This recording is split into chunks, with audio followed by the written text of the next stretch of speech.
पिछला एपिसोड देखने के लिए डिस्क्रिप्शन के लिंक जरूर देखें और पूरी कहानी सुनने के लिए प्लेलिस्ट डिस्क्रिप्शन में जाके देख सकते हैं। उस राजकुमार का सिर कटते ही तेज बिजली की कड़कड़ाहट आसमान में गूंज पड़ती है और एक पल के लिए मानो सब कुछ रुक गया गया हो। वहां मौजूद सभी जैसे किसी मूर्ति की तरह जड़ हो गए हों और समय मानो आगे बढ़ना ही नहीं चाह रहा हो, क्योंकि इसी एक पल में वहां का मौसम बिल्कुल बदल चुका था।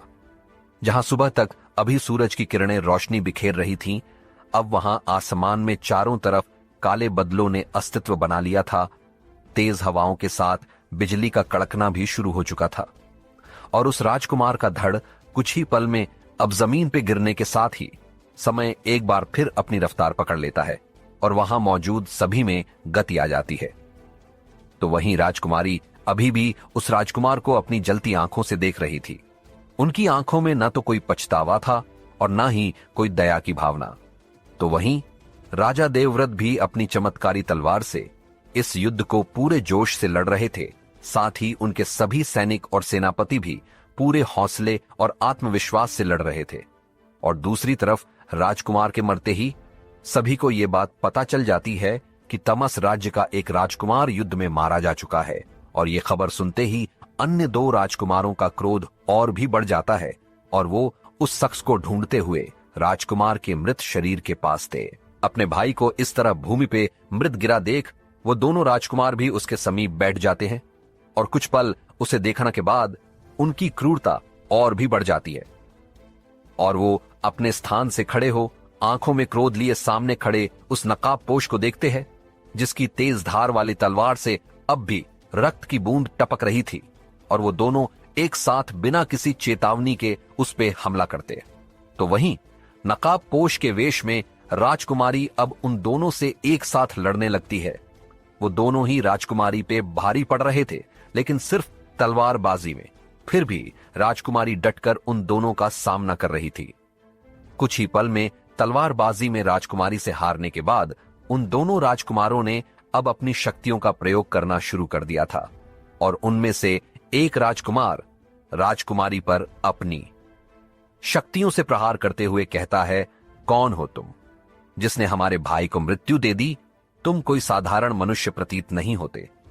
तो वह राजकुमारी भी उन दोनों को अपनी शक्तियों से जवाब देते हुए वार कर कहती है, मैं वही हूं जिसे तुम लोग एक मामूली स्त्री समझ गृहस्थ जीवन बीतने की सलाह दे रहे थे। उस नकाबपोश को शक्तियों का प्रयोग करते देख और एक स्त्री की आज सुन वो दोनों राजकुमार भी समझ जाते हैं कि उनके सामने राजकुमारी खड़ी है जिसे पराजित करना इतना भी आसान नहीं। तभी एक राजकुमार राजकुमारी पे अपनी शक्तियों से वार करते हुए कहता है, हमारे भाई को मार तुमने अपने मृत्यु को आमंत्रित किया है राजकुमारी।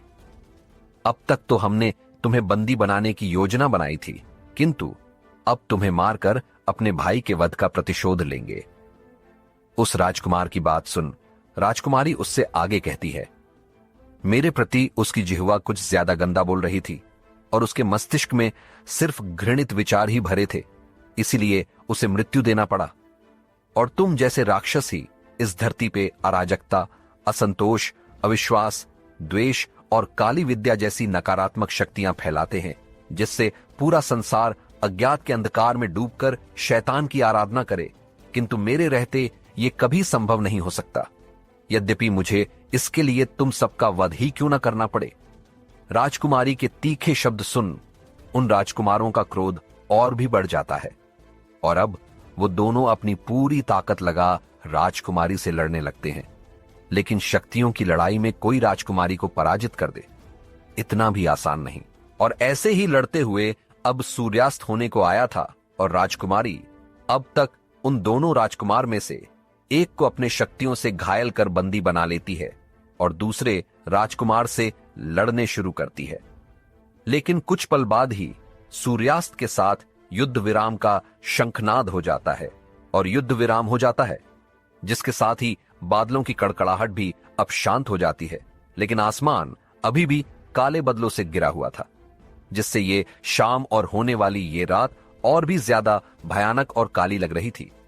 युद्ध विराम के बाद सभी सैनिक पीछे हटने लगते हैं और कुछ ही देर में वो युद्ध का मैदान अब खाली हो चुका था कुछ बचा था तो वो था सिर्फ मृत शरीर।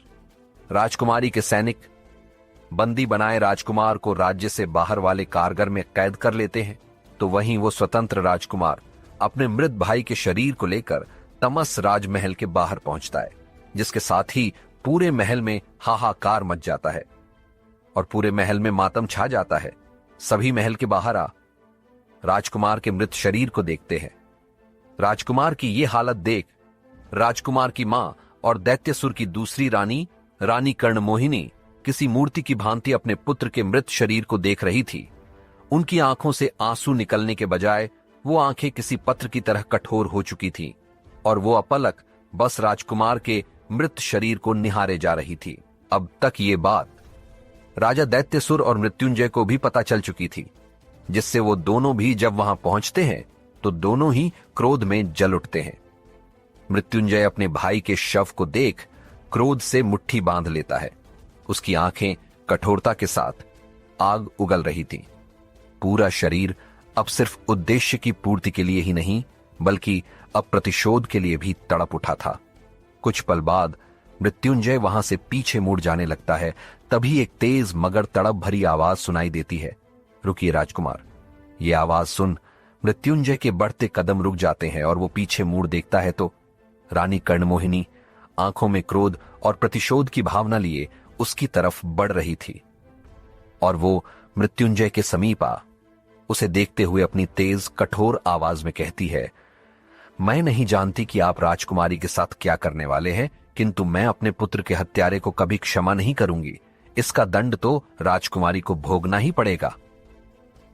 इतना कह रानी कर्णमोहिनी एक नजर सबको देख क्रोध में चिल्लाते हुए आगे कहती है, मैं रानी कर्णमोहिनी अपने मृत पुत्र को साक्षी मान ये प्रतिज्ञा करती हूं कि आज से मेरा उद्देश्य राजकुमारी के जीवन का अंत करना होगा। रानी कर्णमोहिनी की इस प्रतिज्ञा से आसमान में छाए बादलों में तेज कड़कहट होती है। बिजली चमकने के साथ हवाओं का चलना और भी तेज हो जाता है, जैसे मानो सब कुछ अपने साथ उड़ाकर ले जाना चाहती हो। रात गहरी हो और भी काली हो जाती है। चारों तरफ नकारात्मकता का प्रभाव बढ़ाने लगता है। रानी कर्णमोहिनी अपनी बात को जारी रखते हुए आगे कहती है, जब तक मैं उस राजकुमारी को मृत्यु नहीं देती तब तक मैं शांत नहीं बैठूंगी। आज से उस राजकुमारी की सबसे बड़ी शत्रु मैं कर्णमोहिनी। इतना कह रानी कर्णमोहिनी एक नजर मृत्युंजय को देख वापस अपने पुत्र की तरफ बढ़ जाती है, तो वहीं रानी कर्णमोहिनी की बात सुन मृत्युंजय के भाव कुछ बदलते हैं। उसकी आंखों में कुछ हलचल सी होती है, लेकिन वो अपने सभी भावों को छुपाते हुए बिना कुछ कहे वहां से चला जाता है। रात के एक पहर पश्चात सभी अपने कक्ष में मौजूद थे, लेकिन नींद किसी के भी आंखों में नहीं थी, क्योंकि आज से पहले ऐसा कभी नहीं हुआ कि तमस राज्य के राजपरिवार का कोई सदस्य युद्ध में मारा गया हो। क्योंकि धरती पे तो मनुष्य रहते हैं, काली विद्या में निपुण और शैतान की आराधना करने वाले इन शैतानों से भला साधारण से मनुष्य कैसे ही जीत पाएंगे। और ये शैतान बड़ी आसानी से मनुष्यों को मार उन पे अपना राज्य चलाते आ रहे थे। किंतु आज जब एक शक्तिशाली योद्धा से इनका सामना हुआ तो इनका ये घमंड और भ्रम दोनों ही टूट गए और इस धरती पे आज भी ईश्वर का वास है जो इनका सामना भी कर सकता है और इस धरती से बुराई का सर्वनाश भी कर सकता है। ये एक बार फिर इन शैतानों को झांत हो गया। मृत्युंजय इस वक्त बैठक कक्ष में मौजूद था। तभी वहां दनुज का आन होता है। उसके साथ एक और व्यक्ति भी था। दनुज मृत्युंजय के पास जा उससे कहता है, तूने जिसे कहा था मैं उसे ले आया। दनुज की बात सुन मृत्युंजय अपनी जलती नजरें उस व्यक्ति पर डालता है जो मृत्युंजय के भय से अपना सिर नीचे झुकाए खड़ा था।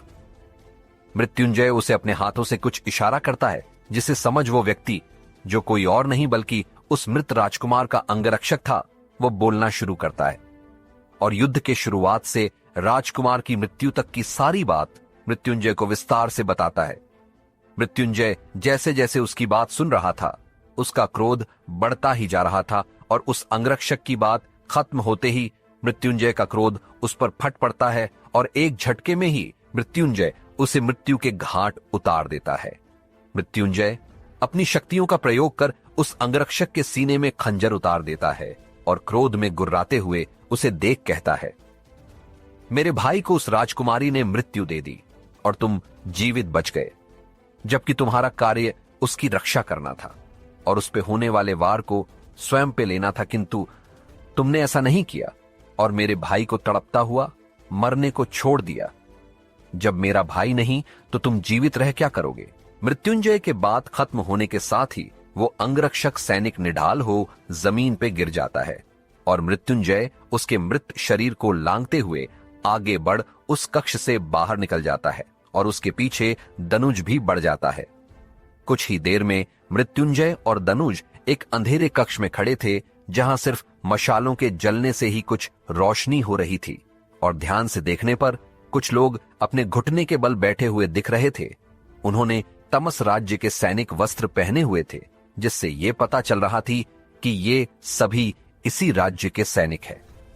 उनके हाथ पीछे की तरफ बांधे गए थे। देखने से ऐसा लग रहा था जैसे उन्हें बंदी बनाया गया हो और बहुत कोड़े उन पर बरसाए गए हों, क्योंकि उनके पूरे शरीर से रक्त टपक रहा था। मृत्युंजय उन सभी को अपनी जलती नजरों से घूरते हुए आगे बढ़ वहां रखी कई तलवारों में से एक धारदार तलवार उठाता है, जिसे देख वो सभी कैदी मृत्युंजय के सामने गिड़गिड़ाते हुए छोड़ देने की भीख मांगने लगते हैं।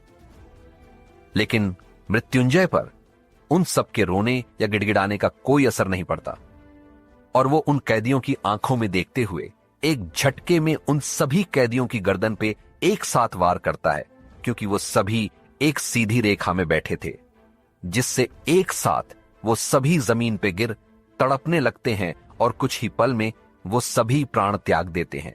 तो वहीं मृत्युंजय के चेहरे पे रक्त की छींटें पड़ने से वो और भी ज्यादा भयानक लगने लगता है, क्योंकि पहले से ही ज्यादा क्रोध में होने की वजह से उसका पूरा शरीर लाल गर्म लावे की तरह तप रहा था और ये रक्त के निशान उसे और भी खूंखार बना रहा था।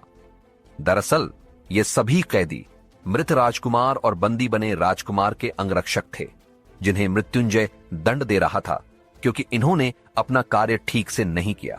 इनके रहते एक राजकुमार की मृत्यु हो गई और दूसरा राजकुमार बंदी बना लिया गया। मृत्युंजय अपना क्रोध इन सभी को दंड देकर कम करने की कोशिश कर रहा था, लेकिन समय के साथ उसका क्रोध अनियंत्रित होता प्रतीत हो रहा था, जिससे मृत्युंजय जोर से चीखता है, आ आ आ आ। क्या सच में रानी कर्णमोहिनी राजकुमारी का अंत करने में सफल होगी? और क्या है मृत्युंजय के क्रोध का कारण? अगला एपिसोड देखने के लिए डिस्क्रिप्शन की लिंक जरूर देखें और ऐसी ही रोमांचक कहानी के लिए सब्सक्राइब करें।